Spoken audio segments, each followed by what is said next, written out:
Hello friends, welcome back.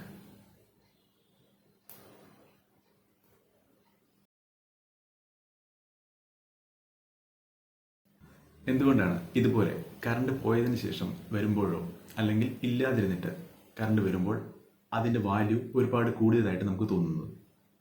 ഇനി റിലേഷൻഷിപ്പിൻ്റെ കാര്യത്തിലാണെങ്കിലോ, നമ്മുടെ വീട്ടിൽ തന്നെ പേരൻസ്, മക്കൾ, സിബ്ലിങ്സ് അല്ലെങ്കിൽ പാർട്ട്ണർ, ഇവരുടെയൊക്കെ കാര്യത്തിൽ എന്തുകൊണ്ടാണ് ഇവരെല്ലാം അവൈലബിൾ ആയിരിക്കുന്ന സമയത്ത് ഇവരുടെ വാല്യൂ നമ്മൾ മനസ്സിലാക്കാത്തത്? ദൂരേക്ക് പോകുമ്പോഴോ അല്ലെങ്കിൽ എന്നേക്കുമായി ഇവരെ നഷ്ടപ്പെടുന്ന ഒരു സാഹചര്യം വരുമ്പോൾ എന്തുകൊണ്ടാണ് അവരുടെ വാല്യൂ ഒരുപാട് കൂടുതലായി നമുക്ക് ഫീൽ ചെയ്യുന്നത്? അതുപോലെ വിവാഹത്തിന്റെ തുടക്ക സമയത്ത് ഹണിമൂൺ പീരീഡിൽ നമുക്ക് ഉണ്ടാകുന്ന ആ ഒരു എക്സൈറ്റ്മെന്റ്, സ്നേഹം അല്ലെങ്കിൽ സന്തോഷം എന്തുകൊണ്ടാണ് ഗ്രാജുവലി കുറഞ്ഞു വരുന്നത്? അവൈലബിൾ ആകുമ്പോൾ എന്തുകൊണ്ടാണ് പാർട്ട്ണറോടുള്ള ആ ഒരു അറ്റാച്ച്മെന്റ് കുറഞ്ഞു വരുന്നത്? അതുപോലെ കൊറോണ കാലത്തിന് മുമ്പും ശേഷവും നമ്മൾ അനുഭവിക്കുന്ന ഫ്രീഡം, അതായത് ഈറ്റിംഗ് ഔട്ട്, മാസ്ക് വെക്കാതെ അല്ലെങ്കിൽ എപ്പോൾ വേണമെങ്കിലും പുറത്തിറങ്ങാനുള്ള ആ ഒരു ഫ്രീഡം, വാറിൻ്റെ ടൈമിൽ ഗ്യാസ് സിലിണ്ടർ അവൈലബിൾ അല്ലാതെ വന്നപ്പോൾ ആണ് ഗ്യാസിൻ്റെ വിലയും മനസ്സിലാകുന്നത്. അതുപോലെ എല്ലാ ദിവസവും നല്ല സുഖമായി ഉറങ്ങാൻ സാധിച്ചാൽ അല്ലെങ്കിൽ ഉറങ്ങി എണീക്കുമ്പോൾ പണ്ടെപ്പോഴോ ഉറക്കമില്ലാതെ തിരിഞ്ഞും മറിഞ്ഞും കിടന്ന് ബുദ്ധിമുട്ടിയ കാര്യം നമ്മൾ ഓർക്കാറില്ല. ആവശ്യത്തിന് പണമുള്ളപ്പോൾ പണത്തിനായി ബുദ്ധിമുട്ടിയതും നമ്മൾ ഓർക്കാറില്ല.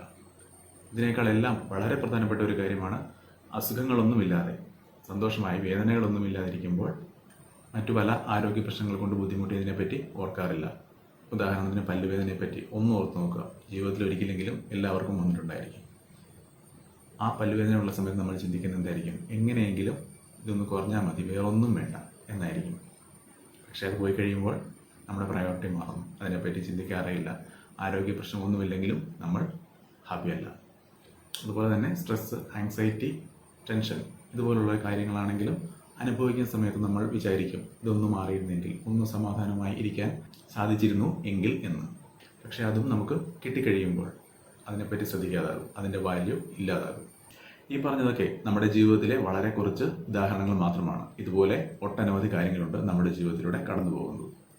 അവൈലബിൾ ആയിരിക്കുമ്പോൾ അല്ലെങ്കിൽ സുലഭമായി നമുക്ക് കിട്ടുമ്പോൾ വിലയില്ലാതാകുന്ന പല കാര്യങ്ങളും ഇല്ലാതാകുമ്പോൾ മാത്രമാണ് നമ്മൾ അതിൻ്റെ വില മനസ്സിലാക്കുന്നത്.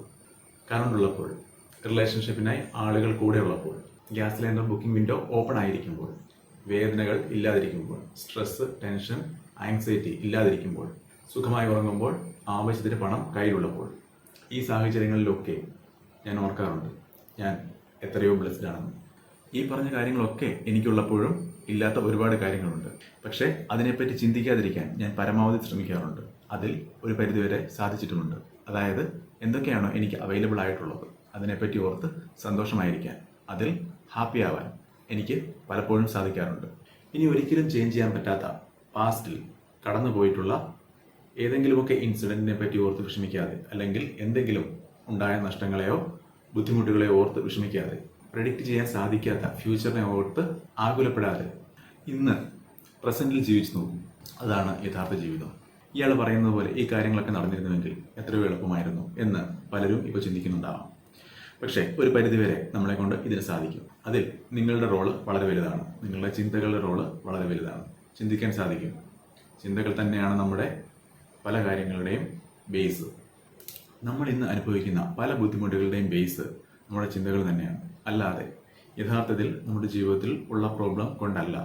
പ്രശ്നങ്ങളുണ്ട്, പ്രശ്നങ്ങൾ എല്ലാവർക്കുമുണ്ട്. പക്ഷേ ആ പ്രശ്നങ്ങളുടെ ഇൻറ്റൻസിറ്റി കൂട്ടുകയും കുറയ്ക്കുകയും ചെയ്യുന്നത് ഓരോരുത്തരുടെയും ചിന്തകളാണ്. ഒരേ കാര്യം പല അളവിലാണ് ഓരോ ആളുകളിലും ഇമ്പാക്റ്റ് ഉണ്ടാക്കുന്നത്. അതിൽ നിന്ന് തന്നെ നമുക്ക് മനസ്സിലാക്കാം ചിന്തകളിൽ ഉണ്ടാകുന്ന വ്യത്യാസമാണ് ഇതിന് കാരണം. ഒന്ന് ശ്രമിച്ചു നോക്കൂ. നിങ്ങൾക്ക് ഇന്ന് അവൈലബിൾ ആയിട്ടുള്ള കാര്യങ്ങൾ എന്തൊക്കെയാണ് എന്ന് മനസ്സിലാക്കാൻ ശ്രമിക്കൂ.